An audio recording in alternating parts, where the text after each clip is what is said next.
Brewster here with Chordplay, and this is a look at a very common chord progression that you'll hear in popular music dating all the way back to the 1930s and 40s. And if you go back that far, check out the song Heart and Soul from Hoagy Carmichael. And that did kind of start this habit or trend for songwriters using this very common progression.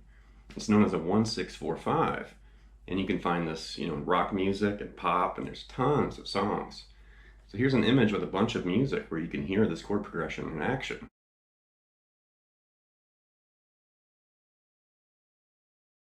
This episode is actually going to kick this new idea I had for this series, and we're going to continue looking at, just individual bands and guitarists, and we're going to keep going, the same direction I already started.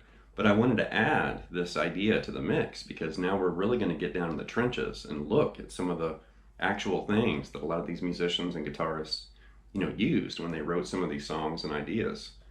And this is going to use a little bit of music theory, but I'm not going to get too crazy as far as the behind the scenes, technicality of everything. I just really want to get your hands dirty with this information and kind of get you used to thinking this way, noticing some of these songs. And then the next thing you know, I bet you're going to write a song using this progression.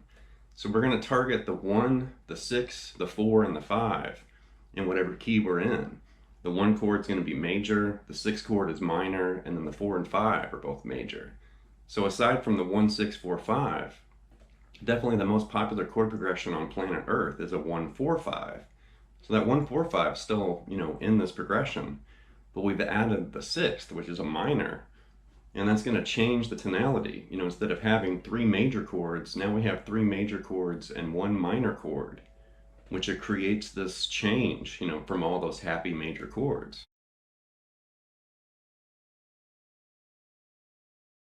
What you want to do is declare a key, and I'm going to pick the key of G major, and that's going to be G, A, B, C, D, E, F sharp, and G. Now if we take that scale and harmonize it, and build a chord on every note, which we've talked about that in other, lessons on this channel, but if we harmonize that G major scale, it's going to create chords, and then all we're going to do is just target the 1st chord, the 4th chord, the 5th chord, and the 6th chord in the key of G major.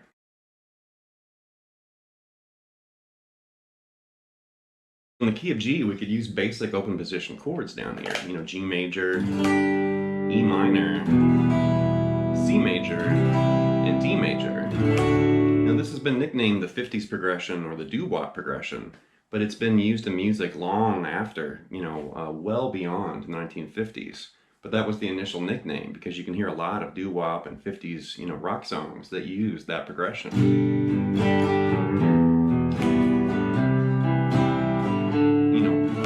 Very, very basic. And then you can switch it over, maybe do like a reggae.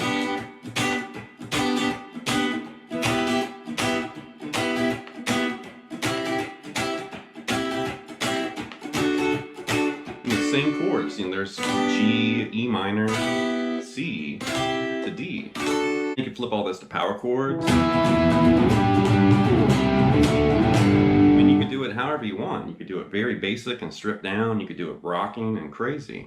But the songs that I've chose for this episode, I'm going to try to show you some really different approaches because some of these are going to be very obvious where it's like, oh, there's that progression, 1-6-4-5. Other songs and riffs, it's almost camouflaged and hidden. And then when you look in there and you really start to analyze it, it's like, oh, they're secretly using this very popular progression, but they're disguising it in some way. So this lesson is going to kind of flesh it out, the basics, and then these camouflaged ideas too.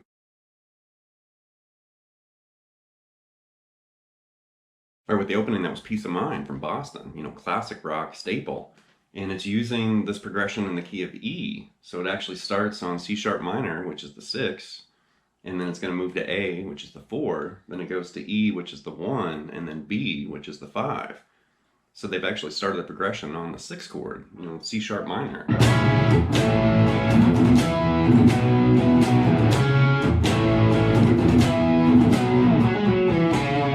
So right there, C sharp minor to A major. And then it's like, part of an E. You could do E major or even just E power chord to B. And right there, they're kind of adding like that 4th, that E note there.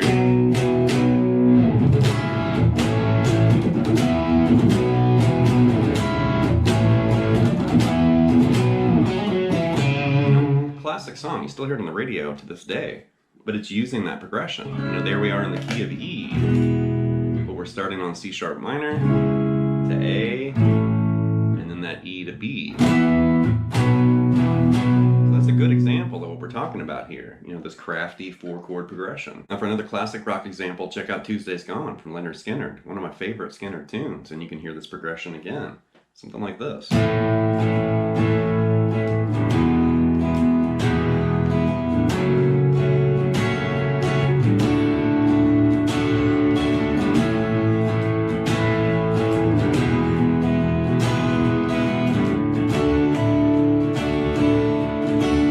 And of course you hear that lead come in.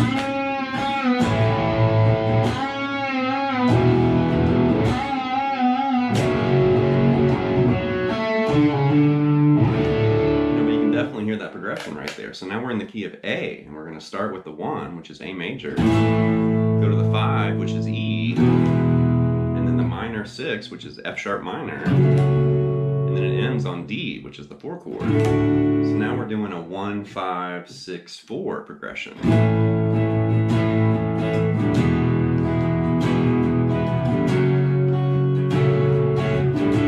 You know, classic song. But you can hear, you know, distinctly see that progression right there in action. Here's an example from the 80s. This is Take Me Home Tonight from Eddie Money, the late great Eddie Money. And it's the same progression we just had in Tuesday's Gone, but we're in a different key. So we're going to do this 1, 5, 6, 4, but we're going to be in C sharp now. So we're going to basically run through this, and it's all power chords for this song.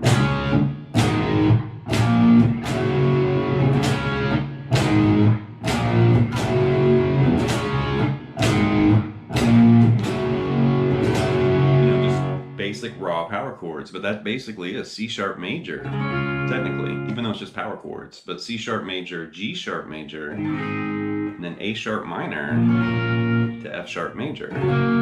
So 1, 5, 6, 4. And what's the other part? It's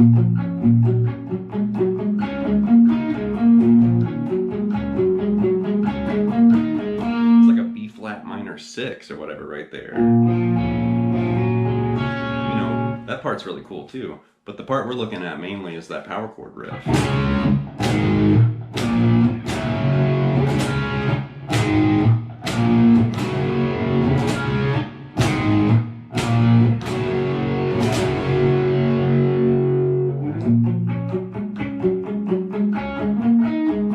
here's another example from the 80s. This is Every Breath You Take from the Police, and Andy Summers definitely was disguising, you know, the chord progression that he's using, because he's using a 1, 6, 4, 5 here, but he's using very different chords. And I know when I first tackled the song, I couldn't quite play these add 9 shapes because I didn't quite have the reach or the stretch. And of course, that's one of my favorite chords now as an adult. But when I was a teenager, that was really hard to stretch up there. And definitely this, you know, F sharp minor add 9, that was impossibly hard, you know, when I was a teenager. But it's something like this, kind of palm muted and quiet, clean tone.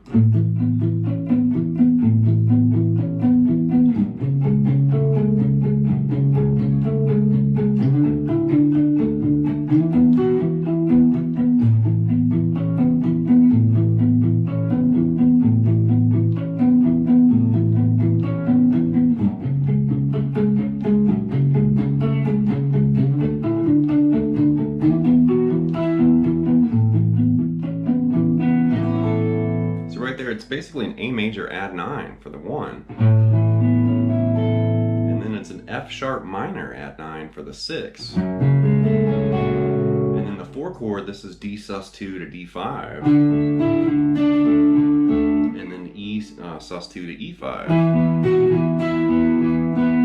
and that's your pattern. You know, it's a 1, 6, 4, 5. Of course I just screwed that up somewhere. 1, 6, 4, 5, but played this way.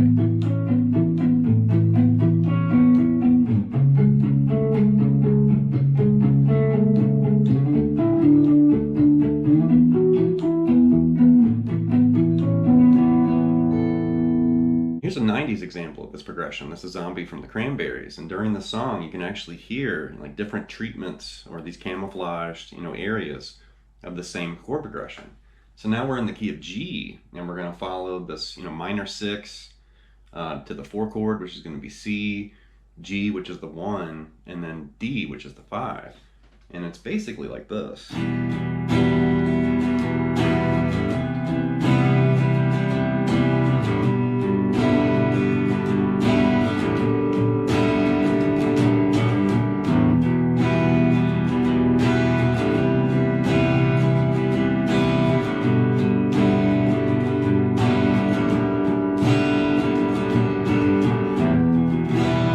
Eventually you do hear like power chords with distortion, like this.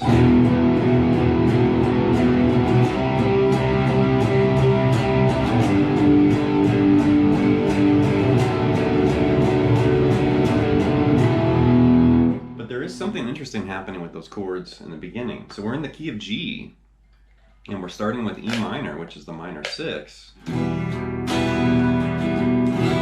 then we're moving to C major 7, which is technically the 4 chord. But we're using these open strings on top, like these mutually shared notes between the chords. So it's E minor to C major 7, and then it's a G6 right here. And you still have those ringing open strings on top, these mutual notes. And then this is really unusual.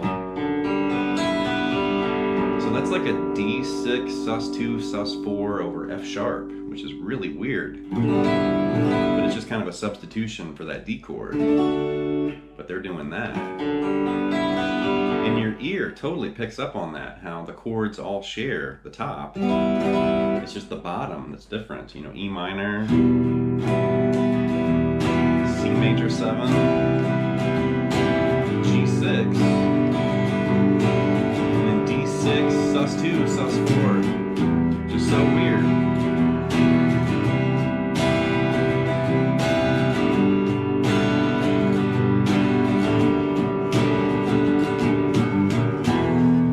Power chord part, it was the same, E5, C5, D5, and then it's like, or I'm sorry, E5, C5, G5, and then D over F sharp right there.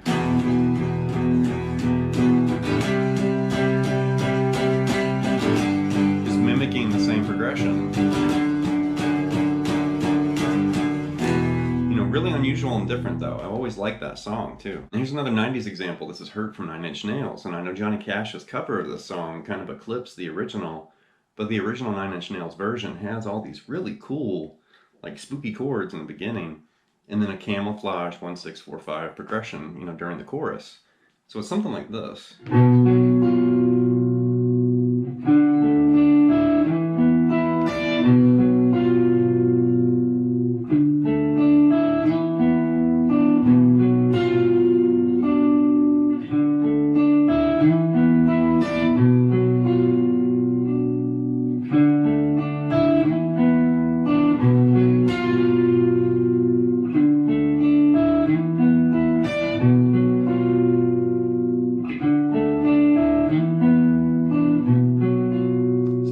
That's really unusual. That's basically a B sharp 11 right here in the beginning, and then D sus2, and then this really unusual E7, like that.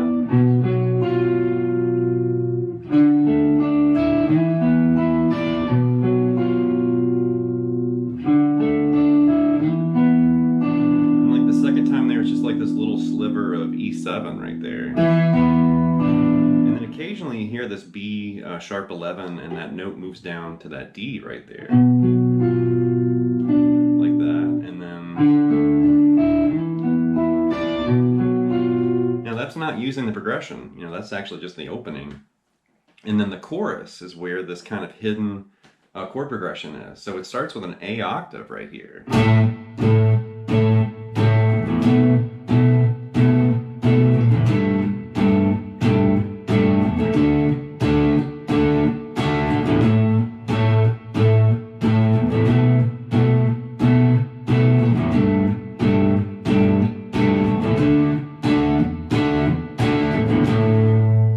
We're using a 1-6-4-5, and we're starting with the A octave, which is functioning as the 5 chord. Think A major, and then right there it's basically a little piece of B minor 7, so that's the 6. And reaches all the way down to this G. So that's like a little piece of like a G9, because you're playing G and A together. But that's an implied, 4-chord G. And then it ends with this D5, which is the 1. So that's really cool and super camouflaged.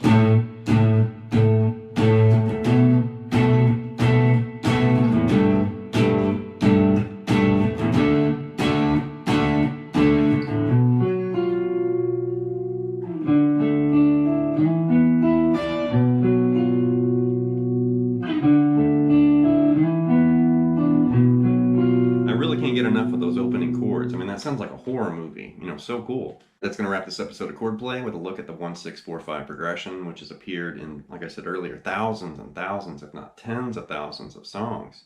And like I said earlier too, I mean, sometimes you can really see it clearly, where it's like, hey, there's that chord progression. And then other times you may not even realize you're playing it until you really sit there and look at it and realize, hey, it is following that progression, but it's doing something a little bit different. So I wanted to include, a lot of different music. We looked at some songs from the 70s, 80s, and 90s. You can still find this, progression being used today. Imagine Dragons and Taylor Swift and Justin Bieber, and there's a whole bunch of people that are still using this progression that technically dates all the way back to the 1930s, which is crazy. But that just kind of shows you that, like, a great idea, it never really disappears. It just kind of reappears and reemerges in different ways. It's really eye-opening to realize, like, wow, that's the same thing, but spun and played, hundreds of different ways, which is so cool. So anyway, leave some feedback and some comments. Please subscribe to Lynyrd Lessons, and I'll be back before you know with more content and material. Thank you.